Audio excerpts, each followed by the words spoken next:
This is Jordan Tower with JT News. Make sure you smash that like button, smash that subscribing. Let's get right into the news. All right, so Conor McGregor out like nothing ever happened with his fiance. I can't believe he's not married to this woman yet. I thought they were married. Okay, so this fiance, they were out on a romantic yacht after all these nude leaks happened. But you know what? She knows who she's with, okay? He's had other things in the past. Remember, he flirted with a girl right in front of her before. Like, that's just... I guess she's accepted this a long time ago. And maybe... You never know what someone likes or doesn't like. You know, who knows? Azealia Banks called him a leprechaun and all this other stuff. And she called him a potato farmer because he's from Ireland. Like, all this stuff. She was just going off on him. She exposed his nudes. I mean, it's just... Listen, I don't know why he was doing that anyways. It's like, dude. But anyways, he got exposed.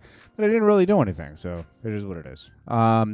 As we discussed in the last video, Shannon Sharpe bent the knee. He got down on his knees. He said he was going to fight the good fight. He says, I won't settle for anybody. Da-da-da-da-da. He got this case brought to him for $50 million by Busby. And this happened right at the time he was going to negotiate a huge deal, $100 million plus. Well, he ended up settling anyways. I probably for $5 million, something like that.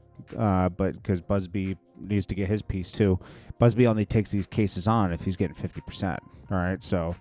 The Busby law firm filed, and he has his own case against Jay-Z right now.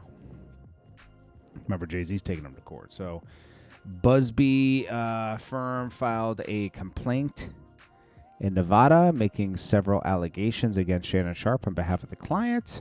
Both sides acknowledged long-term consensual sex and a crazy relationship, ups and downs.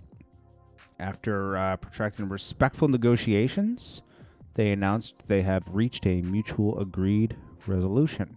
This was the most expensive relationship Shannon Sharpe has probably ever been in. This is just a girl that he was dating, and she got millions out of him at the exact time she wanted to. She struck when the iron was hot. That's all I could say. So, he definitely had to settle at that point. Otherwise, probably a lot of things weren't going to move forward until they settled the case. Then we got Mano out here testing his jewelry after it was called fake. Easily, the ego is crippled of a rapper, and they start doing, jumping out the window, doing crazy stuff when their jewelry's called fake. So, Mano is just like, bro, grow up, bro. Like, you're out here testing your jewelry in your 50s, bro. Like, bro, you should be a little more secure with all this.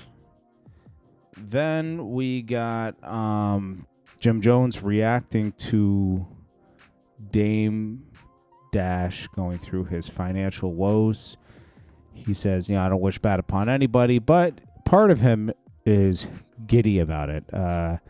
He says, when $1 billion is at stake, that's a lot. So, basically, Jim Jones, let me show you this funny thing, okay? Let me skip ahead. I got this picture of Jim Jones frozen at this point, right? This is how he laughs. His face doesn't even move. I don't even have to play the video. Listen. That's what he laughs like. He doesn't even open his mouth or anything. And he's talking, he got that laugh from Max B, I think. Because Max B laughs like that. But I'm about to tell you, Jim Jones is petty, bro. He's happy that Dame Dash is going through it because he was like, but Jim Jones admits himself he went through this. He was treating people like anything when Ballin came out. Then he had to see all them same people on his way down. So, and he just wishes Dame the best, but him and Dame fell out a long time ago. They used to be tight. I guess so. Nicki said she's taking this blog gossip of the city to court because they've been saying things about her and this whole Jay-Z situation and a bunch of other stuff. And they did used to support Nicki, but then Gossip of the City responds and says, her team's fake. They tried to backdoor me for one of my employees. I still have the audio from it to this day. I just never said nothing. Didn't run to the cops, court, or nothing. I kept it P. Why would you go to the cops over them trying to take one of your employees? And then it wasn't even her. It was her team. This stuff is confusing, bro. And she says, she's still in my top 2. Yes, I have the audio of the ex-employee if you want it. People who don't want to hold her accountable of what her team got to do with her. You're responsible for how your team moves, especially if you're playing with people's money. The head calls the shots. The team follows the orders. Nicki's the boss. And to be clear, I haven't done anything to Nicki other than tell the truth about LA politics. I'm not backtracking it either. If you're going to stay here, you need to know who not to play with. Ask for yourself. Okay. Well, things get messy, man. That's all I can say. SZA spazzed on Drake for writing academics captions. Yeah, Drake said, why would you tell them that? Supposedly, Drake was accusing academics of talking to Dave Free at the Kendrick concert and saying, well, Drake writes all the captions for, the Kendrick stuff and everything. And then academics said, I never even said that. They just lied to you. SZA lied to you, actually, because SZA's the one who repeated it to Drake. She heard it from secondhand. I don't know, bro. This whole Drake and Kendrick thing is super old. It happened. It's over. It's been a year. Kendrick did what he did. There's nothing more really to do from that. And really, it's just a move on. It's nobody's career was going to, they're kind of neck and neck again with the Spotify viewership and everything.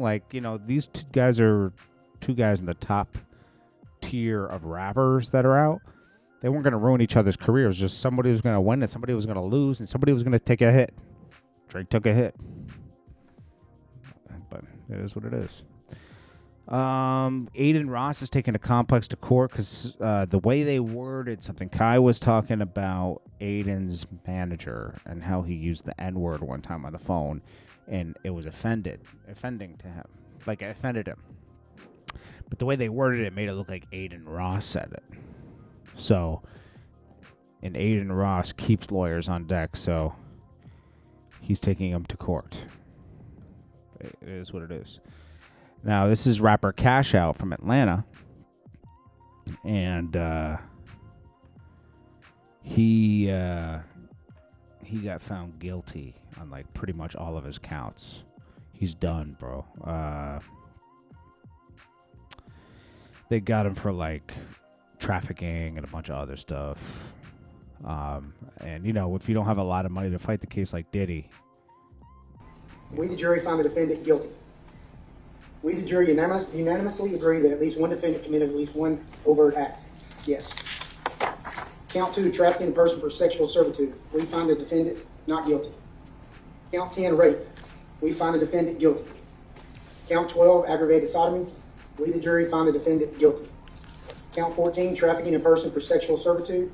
We find the defendant not guilty. Count 22, trafficking a person for sexual servitude. We find defendant guilty. Count 23, trafficking a person for sexual servitude. We, the jury, find the defendant guilty. Count 24, aggravated assault. We find the defendant not guilty. On the lesser count of battery, we, the jury, find the defendant guilty. Count 25, possession of firearm or knife during commission of or an attempt to commit certain felonies. We, the jury, find the defendant guilty. Count 26, pimping. We, the jury, find the defendant guilty. Count 27, pandering. We, the jury, find the defendant guilty. Count 28, keeping a place of prostitution. We, the jury, find the defendant guilty. Count 29, willful obstruction of law enforcement officer. We, the jury, find the defendant guilty. Count 30, simple battery. We, the jury, find the defendant guilty. Count 42, keeping a place of prostitution. We, the jury, find the defendant not guilty. Count 45, possession of prohibited items by inmate or providing prohibited item to the inmate. We, the jury, find the defendant guilty. All right, before you go further, I believe you missed count 23. He was also, his mom was found guilty of trafficking and a bunch of other stuff, so they're toast, bro. This happened many, many years ago where he was arrested for this. So, yeah. That happened. And then the Clipse are now from 90,000, they're going to do 113,000 this week. You ask yourself how, okay? And this has nothing to do with the album. Okay, the album's good, okay? Bundles. They're doing bundles, which is fine, okay? You got to play the game, and they're playing the game. You know, you bundle it with, like, concert tickets and other stuff. So, their concert actually has to be selling somewhere, right? I know there was a lot of reports that they're underselling the concert. That must have been, like, someone putting out bad news on the Clipse. Their concerts are selling somewhere because they're bundling it. So, hey, it's good. Listen, man, I like the Clipse album. I'm glad they're going to have high numbers the first week. You don't want everybody, like, listen, I'm hoping Meek Mill can bounce back, but he's going triple plastique out here, you know?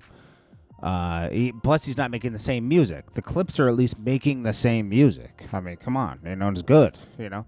I don't like all their interviews. I don't like the way Pusha T talks in his interviews. It's just like, he act like his ish don't stink, you know? It's like, bro, like, be more human, okay? You're not... He acts like he's the gift from the heavens, you know, for rap, and it's like, But you're great, you know, I'm glad they're doing well, man. And I like them as a duo. That's about it, man. I'll check you guys in the next one. Smash that like button, smash that subscribe button. And I will check you guys in the next one. I think that's about it, man. Peace.